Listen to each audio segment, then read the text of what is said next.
Olá, nação azulina, sejam bem-vindos a mais um vídeo aqui do Chaves Remista para a gente conversar com vocês sobre o último dia de preparação do Clube do Remo antes da decisão deste sábado contra a equipe do Novo Horizontino lá no interior de São Paulo, Leão Azul, que vai precisar quebrar um tabu aí contra as equipes de São Paulo. E a gente vai explicar para vocês que tabu é este neste conteúdo. Também quero conversar com vocês sobre como vem esse Novo Horizontino, pressionado principalmente pelos 2 últimos anos, onde a equipe paulista bateu na trave aí em relação ao acesso à Série A. A questão do clima está preocupando para este jogo? Que história é essa? A gente vai também bater esse papo com vocês e falar um pouco mais sobre a expectativa do torcedor do Clube do Remo, inclusive com programação marcada aí para os arredores do Bampará Baenão. Antes, peço muito que vocês deixem o like aqui no vídeo, é muito importante para que ele chegue no máximo de remistas espalhados por este mundão afora. A meta de likes, mais uma vez, é de 1000 para este conteúdo. Clica também no botão hypar para que o vídeo fique no topo da plataforma e assim o YouTube possa estar recomendando aqui o nosso trabalho para mais azulinos. E verifique também a tua inscrição aqui no canal. Lembrando, chegando na marca dos 50 mil inscritos, tem sorteio de 3 camisas do Clube do Remo para vocês aqui no Chaves Remista. Vem com a gente!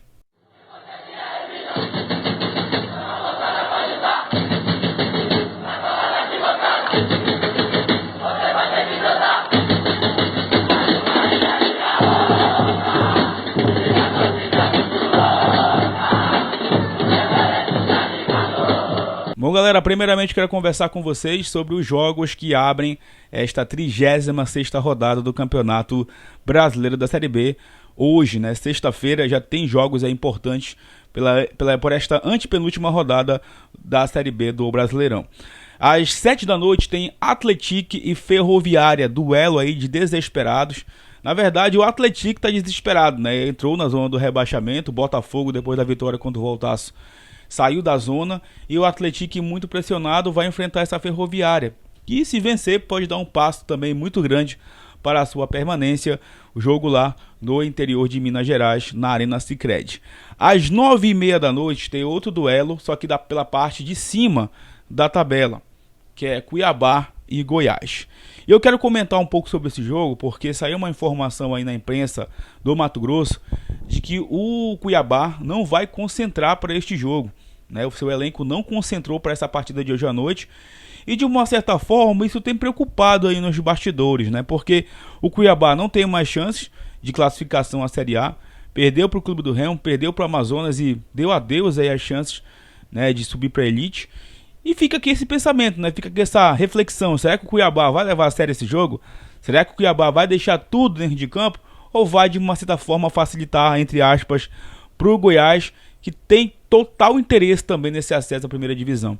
Então chamou a atenção isso aí. Eu espero sinceramente que o Cuiabá leve a sério esse jogo, né, e não facilite para o Goiás, porque realmente ficaria bem esquisito. Lembrando que o Goiás é o 7º colocado com 55 pontos e 15 vitórias. E vai pressionado para esse confronto direto diante da equipe do Cuiabá lá na Arena Pantanal hoje às 9h30 da noite. E o próximo jogo da rodada vai ser amanhã entre o Clube do Remo e Novo Horizontino e Clube do Remo.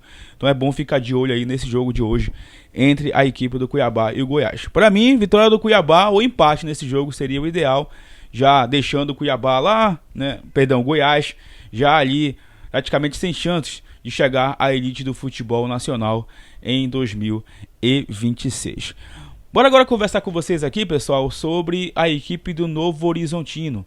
O Novo Horizontino, que está invicto a 5 jogos, porém vem de 3 empates seguidos na competição, né? A equipe empatou aí contra o Botafogo na penúltima rodada e contra o Amazonas, perdão, contra o América Mineiro, né, na última rodada, e teve um outro empate que me falhou a memória agora, se não me engano, foi com uma equipe da parte de cima da tabela de classificação.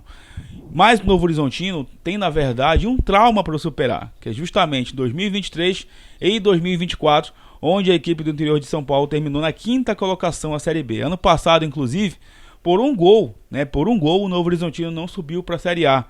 Empatou ali em pontos com o Ceará, e o Ceará conseguiu o acesso para a elite do futebol nacional. Inclusive o Neto Pessoa, né, perdeu um gol de cara contra o Goiás na última rodada, e o Novo Horizontino perdeu a oportunidade de chegar à elite do futebol nacional, na época treinado pelo Eduardo Batista. Então, é um trauma que o Novo Horizontino vive. Esse ano, é verdade, eles não ficaram tanto tempo assim no G4, não fizeram uma campanha tão boa como o ano passado, onde eles chegaram a liderar a Série B. Nem o Santos liderou tanto no passado como o próprio Novo Horizontino liderou. E eles conseguiram perder o acesso, cara. Inacreditável, talvez uma das maiores pipocadas em relação ao acesso que a gente viu em Série B do Campeonato Brasileiro. E eles estão meio que traumatizados com isso. É verdade que o Novo Horizontino não é uma equipe que tem muita pressão de torcida, né? Tem colocado poucos torcedores nos seus jogos, até nos jogos mais importantes. Talvez amanhã eles façam algum tipo de campanha aí para levar o torcedor para o estádio, mas eu sinceramente não acredito que a torcida do Novo Horizontino vai estar presente em grande número. Talvez chame mais atenção a torcida do Remo no estádio do que a própria torcida da equipe do interior de São Paulo. A provável escalação do Novo Horizontino para este jogo contra o Clube do Remo é o goleiro Ayrton, Rodrigo Soares, César Martins e o Dantas. Lembrando que o Novo Horizontino tem jogado também numa espécie de 3 homens no meio de campo. Mike, Luiz Oyama, Fábio Matheus, Tavinho, Matheus Friso, Wagninho e o Robson, né? O Matheus Friso, o Wagninho e o Robson são destaques dessa equipe, comandada hoje pelo Anderson Moreira. E detalhe, né? O Novo Horizontino, que chegou a perder forças aí no campeonato, quando trouxe o Anderson Moreira, o time conseguiu dar uma recuperada, mas depois perdeu essa força nas últimas rodadas com essa sequência de empates, né? 3 empates seguidos, e chega agora para enfrentar o Remo, talvez no momento de mais pressão para a equipe paulista, enfrentando um concorrente direto.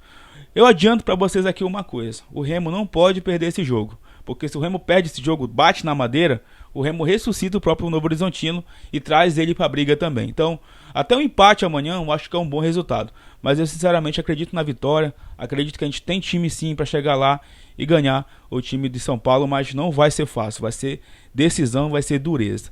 Outra coisa, o Remo vai precisar quebrar aí um tabu. Há 4 anos o Remo não vence uma equipe do interior de São Paulo lá no Estádio Paulista.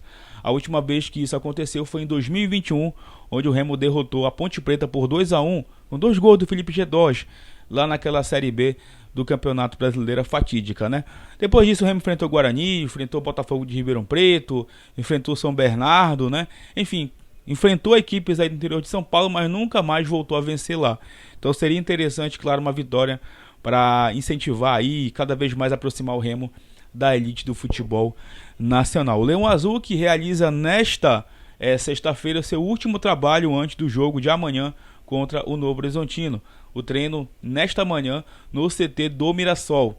Terminando esse treino, o Remo vai entrar em regime de concentração para o duelo de amanhã às 4 horas da tarde lá no estádio da cidade de Novo Horizonte. Outra questão que tem aí chamado a atenção da galera, ontem inclusive muita gente me mandou mensagens sobre isso, inclusive amigos que moram lá no interior de São Paulo me alertaram de uma possibilidade de ciclone, né, na região do jogo, ali na região de São José do Rio Preto. Só que, segundo a informação que eu recebi hoje, essa possibilidade de ciclone é para hoje à noite, nessa região. Vai passar ali em direção, se não me engano, ao Oceano Atlântico, né? Mas, para amanhã, na região de Novo Horizonte, São José do Rio Preto, a previsão ali de vento forte e não de temporal. Então não tem assim preocupado tanto, mas tem uma outra questão que me chama a atenção. Inclusive um amigo ontem lá na live do Chaves, no Baianão, ele alertou sobre isso. A questão do gramado lá do estádio do Novo Horizontino, que é um gramado irregular. E realmente chamou a atenção no jogo contra o Botafogo de Ribeirão Preto a qualidade do gramado lá do Novo Horizontino. Então é algo que a gente precisa também colocar na balança. O Remo, que tem feito jogos no Bainão, no Mangueirão, que são gramados excelentes, em boa parte da Série B tem encontrado bons gramados também dos seus adversários. Talvez o pior gramado que eu vi assim na Série B que o Remo jogou foi contra o Botafogo de Ribeirão Preto, lá em Ribeirão, no primeiro turno. Talvez tenha sido o pior gramado que o Remo tenha entrado. E do Volta Redonda também, que é um gramado horrível. É um gramado seco, cheio de buraco. Foram 2 piores gramados que o Remo enfrentou. Curiosamente o Remo não ganhou. Mas isso não pode ser desculpa para amanhã, claro, neste confronto contra o Novo Horizontino. Tomara que o gramado tenha sido cuidado aí e tomara que o tempo também não atrapalhe o espetáculo neste sábado a partir das 4 horas da tarde. Só para falar um pouco mais também sobre o clima do torcedor do Clube do Remo nesta reta final de Série B, amanhã, lá na sede central da Remoçada, também da Camisa 73, teremos as transmissões aí, né? Bom, só para falar um pouco mais sobre o clima do jogo, a expectativa do torcedor, amanhã, lá na sede central da Remoçada e também na sede central da Camisa 33, que ficam ali nos arredores do Parabainão, nós teremos a transmissão do jogo entre Novo Horizontino e Clube do Remo. Então, se você não tiver local para assistir, assista por lá, dê moral para as organizadas, que vai ser algo muito bacana com certeza, né? Ter o Fenômeno Azul mandando essa vibe positiva lá para o interior de São Paulo e torcendo para que dê tudo certo e a gente possa conquistar essa vitória fora de casa, que aproximará demais o Leão Azul do acesso à elite do futebol nacional. E com certeza os bares pela cidade estarão lotados, né? A galera vai procurar um ambiente para assistir. Tem o Bar do Seu Menino também lá na Conselheiro, muito conhecido. Tem a Baiuca da Resenha do meu amigo Miguel Ângelo. Enfim, vários pontos pela cidade para você assistir esse jogo. E se você prefere, como eu prefiro assistir em casa, tá? Até porque o meu histórico em jogo em bar não é favorável ao Remo. Toda vez que eu me reúno com amigos em bar, o Remo perde. Então eu decidi assistir em casa, até por conta do meu trabalho, né? Acaba o jogo, a gente vai preparar a live, então fica complicado para mim fazer, assistir o jogo fora de casa, em bar e tal, porque realmente eu não consigo adaptar o meu trabalho. Então, para você que quer assistir fora de casa, fica aí essas dicas. E claro, para você também que vai assistir em outro lugar, obviamente que vocês estarão ligados neste jogo tão importante pra gente, talvez no século, né? Desse ano de 2025. Beleza? À noite, claro, nós vamos voltar com mais informações sobre o Leão Azul. De novo, bater para vocês aqui a provável escalação para esta decisão lá no interior de São Paulo. É o Remo no caminho, se Deus quiser, para conquistar esse acesso à elite do futebol nacional. Não esquece de deixar o like, não esquece de verificar a tua inscrição, compartilhar com os seus amigos, também comentar os assuntos desse vídeo e, claro, apoiar as marcas parceiras aqui do Chaves Remista. Um forte abraço, tamo junto, valeu!